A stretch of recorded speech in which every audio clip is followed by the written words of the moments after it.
Hello, here we are, the fifth in the series of 5 interviews with Tobe Brockner, the founder of Katuva. We have covered a lot.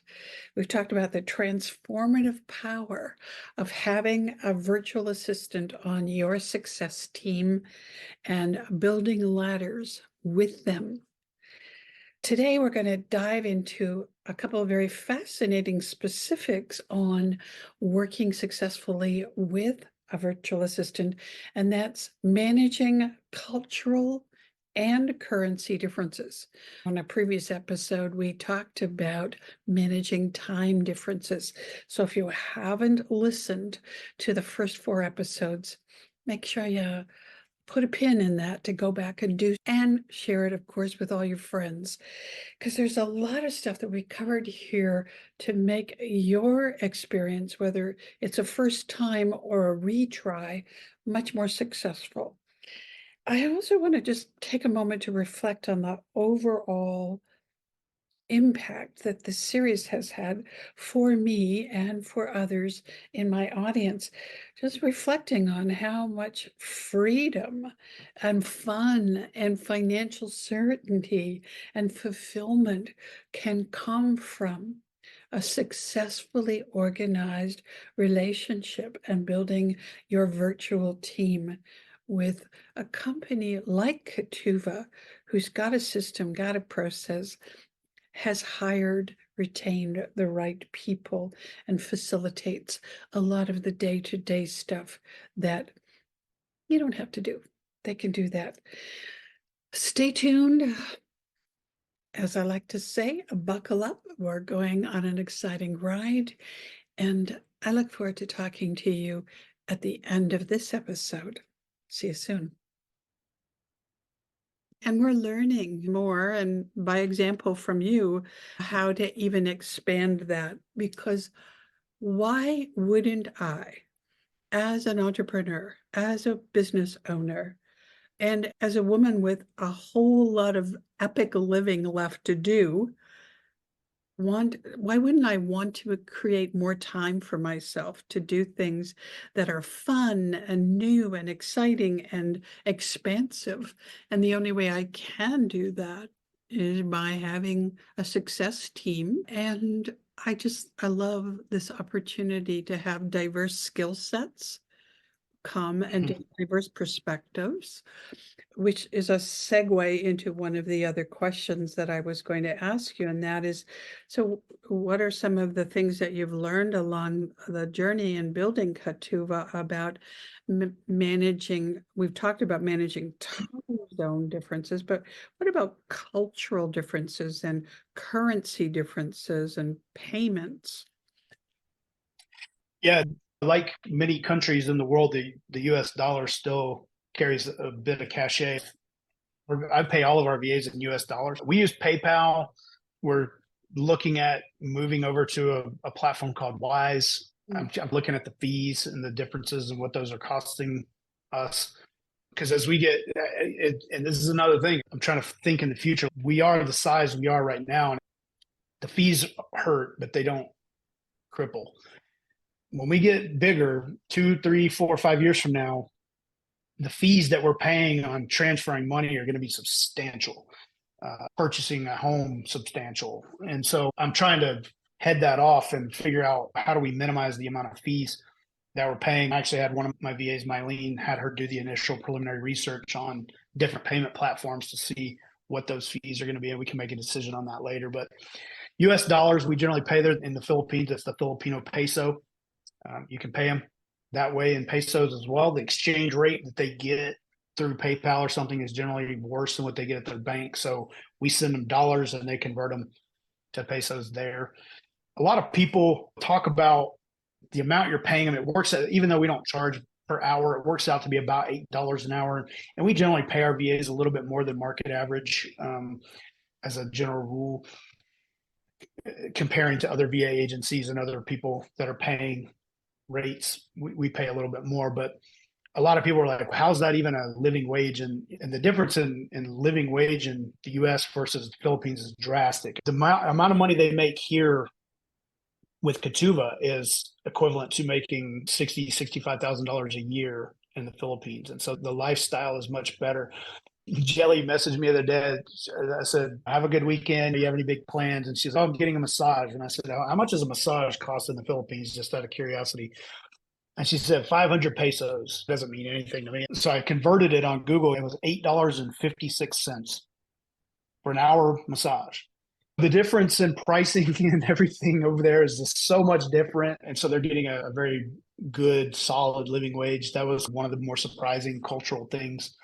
I was also surprised by how important they take birthdays. Generally, they'll ask for the day off for their birthday, which was surprising to me. I'm 46 now, and I'm stopped caring about birthdays when I was 17. So that they asked for that day off and celebrate it, it's surprising and humorous to me, but that's a cultural thing over there as well. They're very, I wouldn't religious maybe not be the right word, although there's a very religious undertone to their thinking and behavior and moral compass. Large portion of the country is Catholic, so there's that piece of it. Other cultural things were like the 13th month that you just experienced in December. That's actually one of the things that's a big differentiator between Katuva and somebody trying to hire them as well. Not only do we know what the 13th month is, but we honor it. We attract them from the other people who don't even know what it is. Just for your listeners, the kind of thumbnail version of that is you pay the equivalent of a month's salary in early December. It's not necessarily a bonus. It's more of a part of their compensation package. They use that money to budget for the next year. They'll make large purchases if they need to get appliances fixed or purchase things to send their kids to school, buy school clothes. They use that money for that. So they build that into their budget, and it's important to them. And so we try to make sure they get that. We make that optional for clients, but we only had one client opt out this year, which made me sad that he opted out, but it made me happy that all the other clients that we had said, yeah, absolutely. That was good. There's still a third world country. The Philippines is made up of something like 7,800 islands, an archipelago. There's still typhoons and there are still hurricanes and there are still power outages. And we try to mitigate that as best we can. Most of the VAs have generators, power backups. They have multiple data cards where if their one internet service provider goes down, they have another one. The government's actually invested quite a bit in the infrastructure for the power grid, but also for the internet. One of my internal VAs, her name is Faith. She lives literally in the middle of nowhere. Think of the most rural place you could think of in the Philippines. That's where she lives. It's called Lingundan. It's about 4 hours north of Davao City. She's in southern Philippines. Davao's a big, very advanced city. It's one of the largest cities in the Philippines, but she is 4 hours removed, and it might as well be 4 million miles. It is just remote. The idea that Faith has a reliable power source, internet, speaks English is mind-boggling. That this person who would otherwise literally be picking rice out of fields for a job, making $1 a day or $2 a day or whatever it is, can be a virtual assistant for a company in the United States and making a wage that is far surpassed what she could make anywhere else is just unbelievable to me still. I'm still in awe. Like Warren Buffett, I tap dance to work every day. That's how I feel. I share your enthusiasm and your rhythm. I think this is something that perhaps people are curious about. I'm a pretty well-traveled person. I had an international business, and I still do. In fact, it's a different business now. I sold the chemical company. So I'm more fluent, shall we say, in different cultural practices and standards. But I know there are many people who are not as familiar with foreign markets and foreign cultures. And one of the questions has been, how's their English? It makes me a little bit sad that people don't have a more global perspective, but fair enough. The answer to anybody wondering that who's listening, impeccable. These are very educated people with a very strong desire to have a good job, to provide for their family, and to really be a valuable member of your team. It's been wonderful to have that affirmation of, okay, wow. In fact, my grammar could use a little brushing up from time to time. And because there is also that, I think, at least in my experience, the prevailing desire to do really well, they use tools and resources like Grammarly, etc., to vet Mhm. and to check things. Chat GPT. A lot. ChatGPT, absolutely. Yeah. And anybody who says AI is going to replace employees, give me a break. But what it can do is augment. I have an internal joke with Cherry that ChatGPT is just another member of the Encore Catalyst success team, and we call her Chatty Absolutely. Cathy.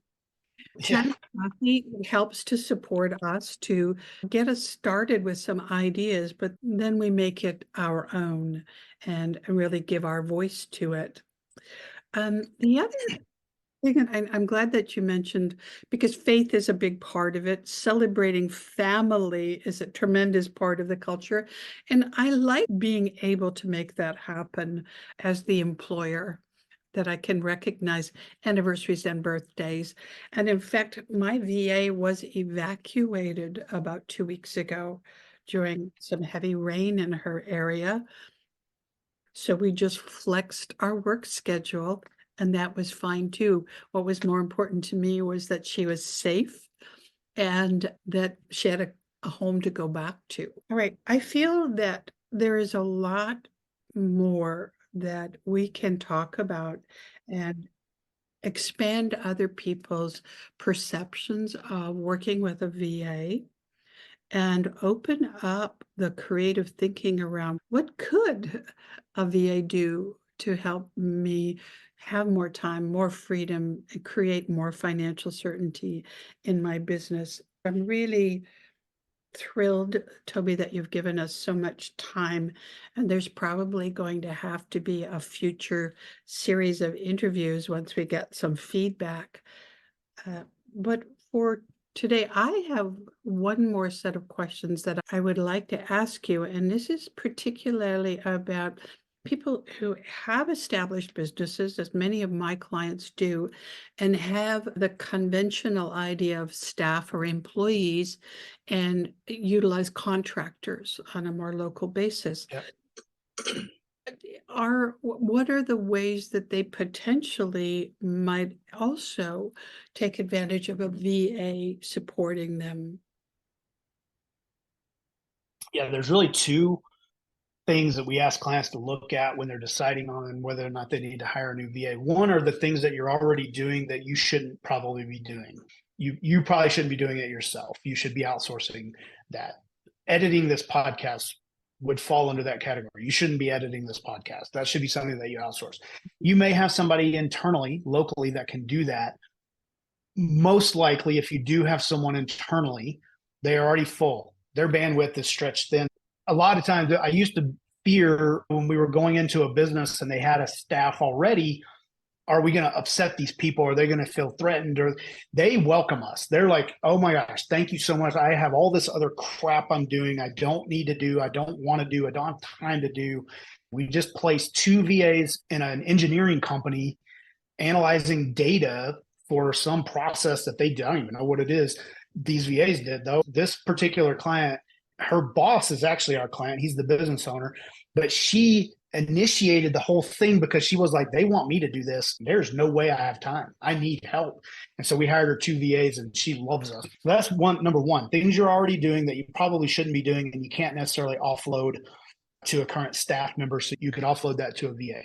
Number two, this falls into the Stephen Covey quadrant. Most of the things that we work on, when we say we work in the business, that's the urgent, not important, or the urgent, important things. Those are the things that we spend a lot of our time on, things that are on fire, customer service, selling, all of those types of things. But where the real magic sort of happens is in the not urgent, but important. It's the more strategic things. So these are the things that you could be doing that you're not doing that would move the needle. And those could be like putting together strategic initiatives, putting together new marketing campaigns, developing out your sales process, building out those automations for follow-up, all of those things that you need to do that you never quite have time or the bandwidth or the resources to get to. Those are two great areas to start in. You inspired me also to think about the opportunity to leverage filling a sick leave position or Mhm. an emergency leave, like God forbid that one of your staff is in an accident or suddenly has an extended illness, or a maternity leave where the position responsibilities don't go away while you're birthing that baby. So I think having a VA to come in as a placeholder, Mhm. them of the company can continue on until such time as maybe the individual comes back or you have the time to recruit and hire another full-time person. And it's not just a staff member, it could be you.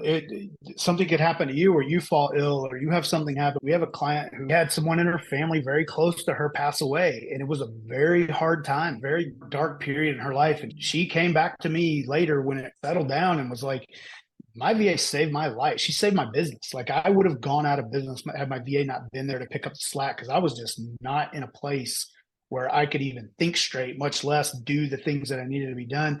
And she was so great about coming in and being proactive and following up with clients and staying in touch with people. The staff is one thing, but we're not bulletproof either, as much as we pretend we are. And things could happen to us as well, that a VA can come in and take the reins if need be.